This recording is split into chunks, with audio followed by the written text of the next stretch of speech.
Moderatorja e njohur Chiara Tito ka ndarë sot me ndjekësit e saj një tjetër moment të ëmbël nga përditshmëria me vajzën e saj, Luna Mari.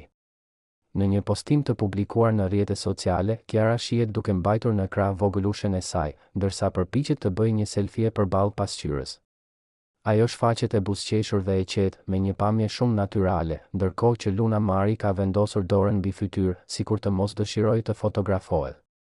Për ta bërë momentin akoma më të këndshëm, Chiara ka shoqëruar foton me mbishkrimin plot humor: "Sot zonjusha nuk do të fotografohet."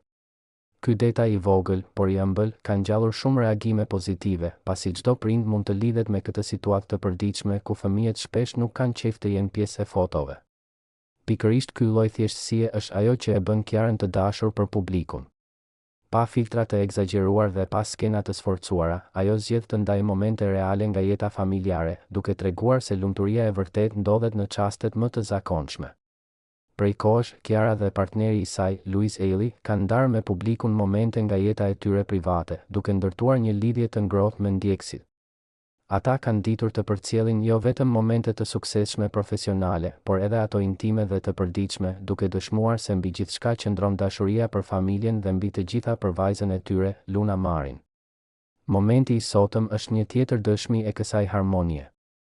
Buzëqeshja e Chiarës dhe reagimi i vogël i Luna Marit i japin fotove një ndjesi origjinaliteti dhe të vërtete, që nuk ka nevojë për shumë fjalë për të prekur zemrat e njerëzve.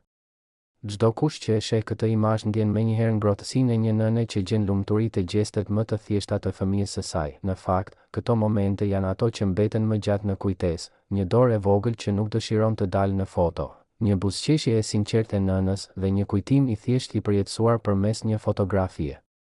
Chiara ka arritur t'i kthejë këto çaste të zakonshme në një tregim dashurie të përditshme mes saj dhe Luna Marit, duke na kujtuar të gjithëve rëndësinë e lidhjes prind-fëmijë.